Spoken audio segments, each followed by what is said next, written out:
Can one person make a difference?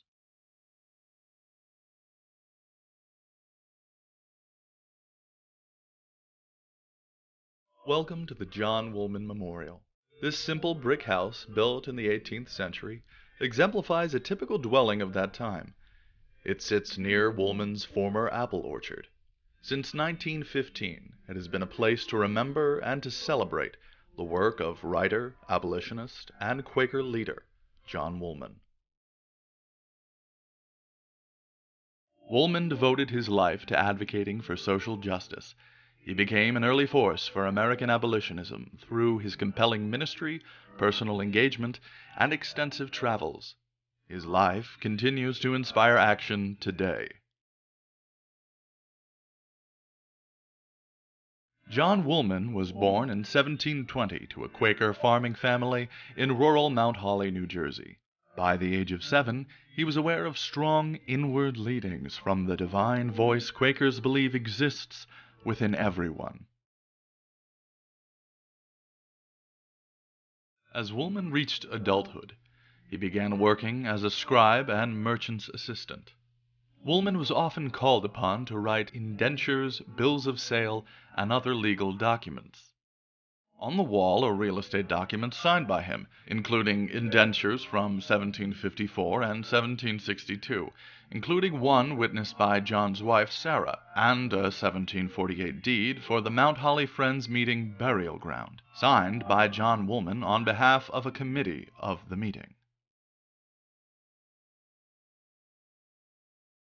Near the desk are spinning wheels representing homespun cloth made in this era.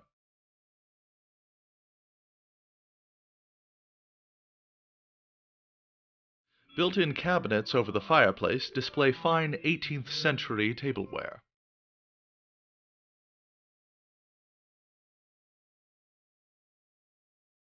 At the age of 21, while working as a merchant's apprentice, John Woolman was asked to write a bill of sale for an enslaved woman.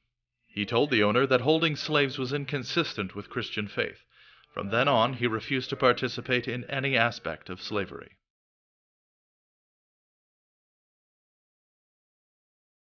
I believe that liberty was the natural right of all men equally.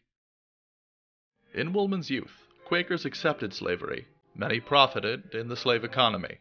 Anti-slavery writings were discouraged.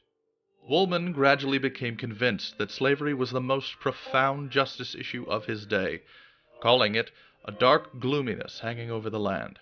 He joined an anti-slavery committee and honed his arguments. Soon, local Quakers sent him to appeal to the consciences of distant friends. He traveled throughout the colonies, from New Hampshire to the Carolinas. His final journey took him to England. What he witnessed on his travels convinced him further of the cruelty of human beings and its harmful effects. In each location he visited, Woolman spoke to friends' meetings and sat up late with fellow Quakers, sharing his commitment to the Golden Rule.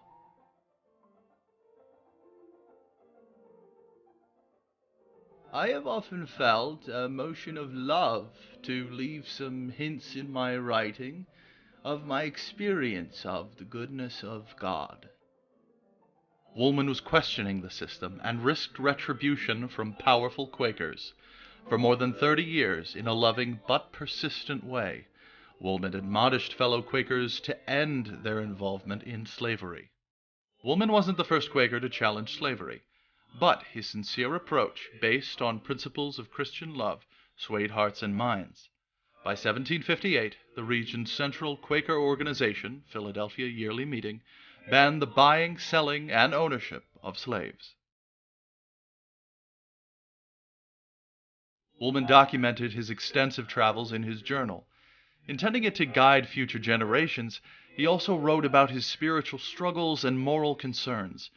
Many of his ideas found their way into today's Quaker testimonies of simplicity, peace, integrity, community, equality, and stewardship.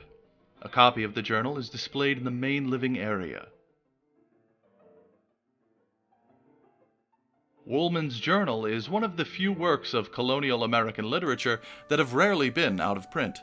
This collection of more than 20 different editions is on display in the memorial.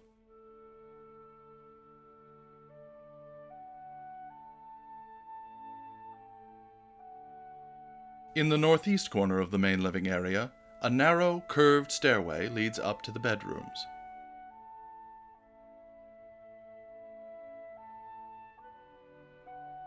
The upstairs hall is long and narrow.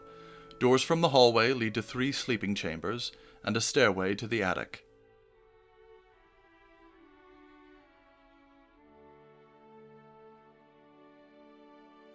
The largest bedroom is furnished with a bedstead, table and chairs, bookcase, and chest of drawers. In this room, we explore how Woolman's beliefs were represented in his personal choices. Conduct is more convincing than language. Woolman translated his inner sense of equality to outward actions. His beliefs were reflected in the way he lived and in his personal possessions.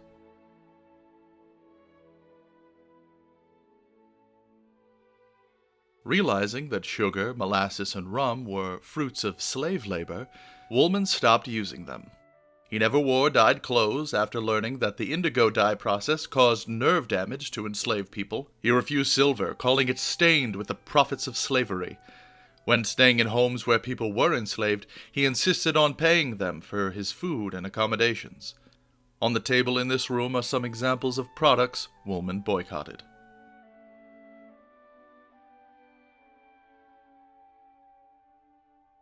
Woolman read and studied constantly. A bookcase in the main bedroom represents his lifelong drive to learn.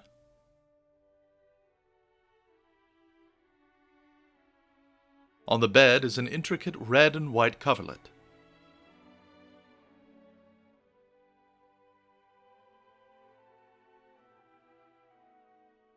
The coverlet is woven of cotton and wool and dated 1853. It was made for a Susanna Lawrence by Ira Hasdell, a prominent weaver from New York State who created over 1,000 original pieces.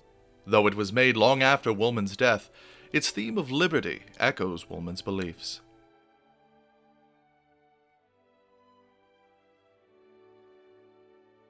Back in the hall are doors to 2 more sleeping chambers. On the right is a small room with a blue and white woven coverlet on the bed.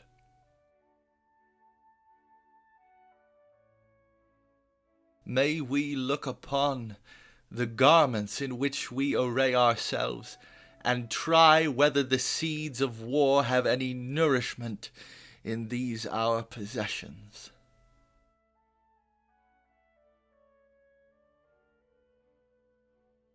For Quakers, furnishings and decorations were simple and frugal. Quaker women were seen as the spiritual equals of men, publishing, preaching, and speaking in public. Their personal possessions reflected their values.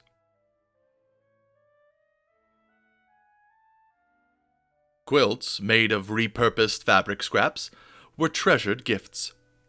Making quilts and coverlets was a time-consuming labor of love.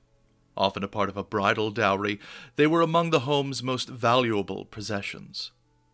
The red and white friendship quilt on the left hangs on the wall.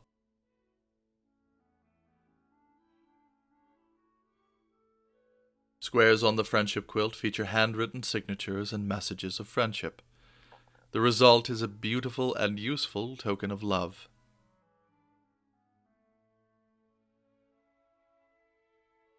Eighteenth-century Quakers wore current clothing styles, but avoided superfluities, like lace, fancy buttons, and bright colors. Even so, they accepted personal expression, up to a point. Quaker women embraced plain dress, but still found ways to use subtle embellishments, like the silk and ribbon bonnet on the left, or the lavish embroidery on the silk shawl to the right.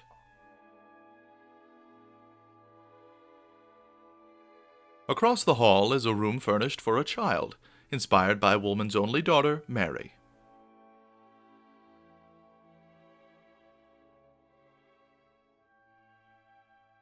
To educate children in the way of true piety and virtue is a duty incumbent upon all of us who have them. A lifelong learner, Woolman understood the power of education. He believed enslaved people should be taught to read so they could benefit from Scripture. He spoke at youth meetings, published a reading primer, and spoke out against classroom competition and overcrowding. In 1746, a few years before Woolman's daughter Mary was born, local Quakers rejected worldly ideas shared in schools led by non-Friends. They set up Quaker schools, which emphasized practical learning skills and religious studies. Learning tools might have included a globe like this one, made in 1911 by Martha Comfort, one of Woolman's great-great-granddaughters at Westtown Boarding School.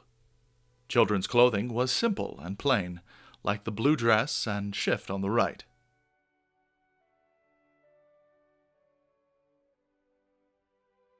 Toys were simple and often homemade as well, like these dolls made of clothespins, scraps, and wood. The third floor of the house is not open for visitation. At the top of a narrow stair leading up from the quilt room, it is tucked in under the roof. It may have been used as a sleeping chamber in its early years.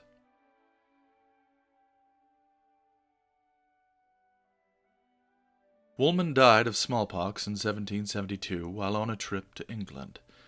Principled to the end, he requested an ash coffin, since oak could be put to better use. Pictured here is his tombstone in York, England.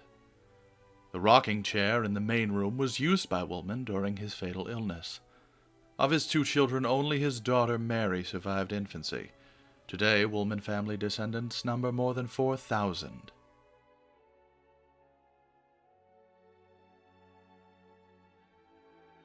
Woolman did not live to see slavery's end, but the journal, published 2 years after his death, helped spread his vision of liberation. In 1776, the Society of Friends banned slave ownership, the first U.S. organization to do so. The journal has continued to influence writers like Henry David Thoreau, Lucretia Mott, Dr. Martin Luther King Jr., Walt Whitman, James Baldwin, Mohandas Gandhi, and many others. In 1915, historian Amelia Mott Gumer founded the Woolman Memorial in this 1783 home. During World War I, it served as a tea room, welcoming families visiting sons at Fort Dix. In some cases, this was their final meeting in life. The impressive hearth in the main room would have created a warm and welcoming space.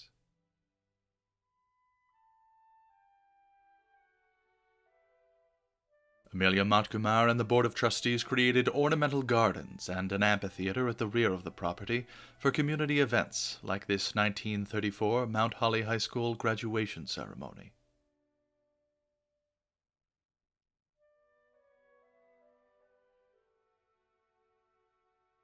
The memorial's mission is to share the spirit, vision, integrity, and writings of John Woolman.